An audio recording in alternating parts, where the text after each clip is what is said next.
c'est parti. Donc alors, voilà la clé mort Freshmatic que j'ai fait. Alors pourquoi Freshmatic? Parce que le détecteur est un détecteur de Airwick Freshmatic. Alors, on va commencer donc par l'alimentation qui est en 4,5 V. Donc c'est l'alimentation du diffuseur de parfum d'origine que j'ai noyé dans le montant. Donc une mortaise, un coup de mortaiseuse parce que je suis équipé. Mais sinon, un coup de perceuse ou de ciseaux à bois, ça fera l'affaire. Donc mon alimentation après, en fait j'ai fait passer mes câbles sous le morceau de bois, donc entre le morceau de bois qui est ici et le bout de CP donc qu'on peut imaginer comme fond ici, qui ressort ici et va alimenter donc notre détecteur de mouvement.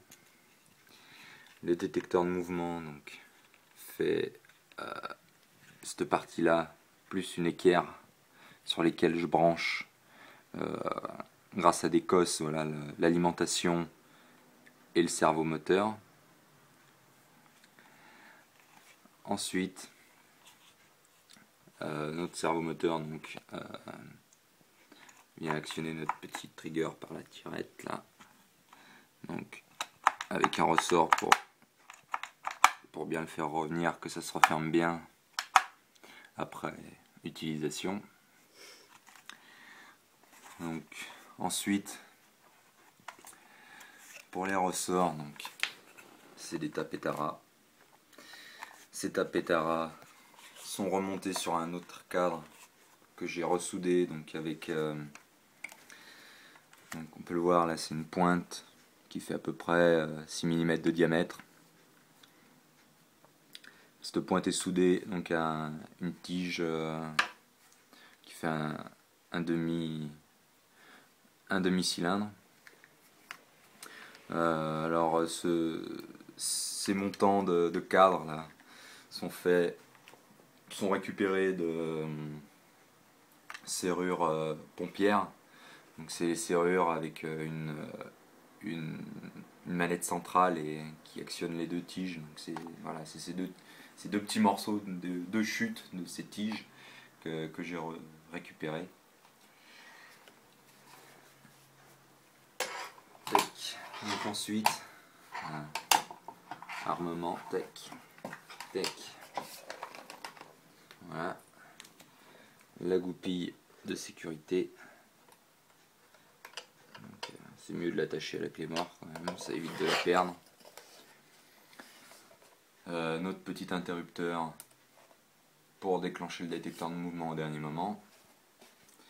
Donc le fameux rajout que j'ai dû faire pour faire passer en fait l'équerre de mon détecteur de mouvement, puisque le circuit comprimé faisait l'équerre, on l'a vu tout à l'heure. Ensuite, tac, on a deux tiges filetées qui sont soudées à ces platines, et donc ce qui permet la rotation sans pour autant que ça se barre. C'est aussi bien.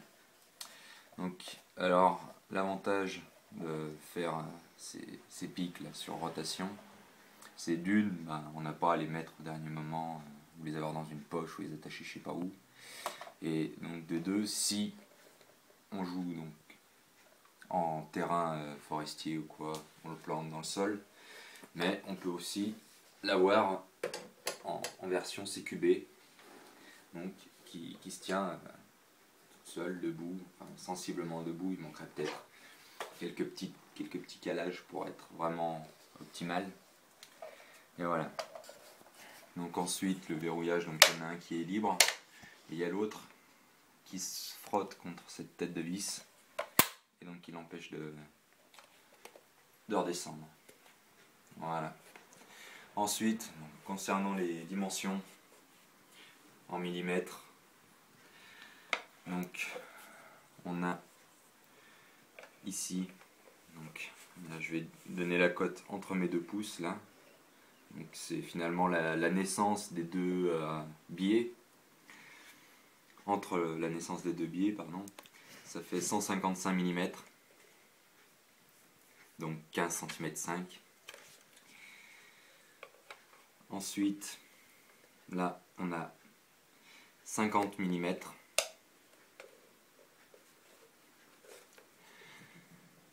Ici, donc l'épaisseur, sans compter le rajout, après vous faites en fonction de vos circuits aussi.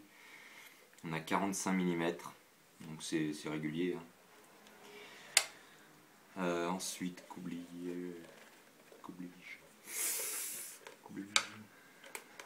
la hauteur, 140 mm. Et puis voilà, je pense que ça paraît correct.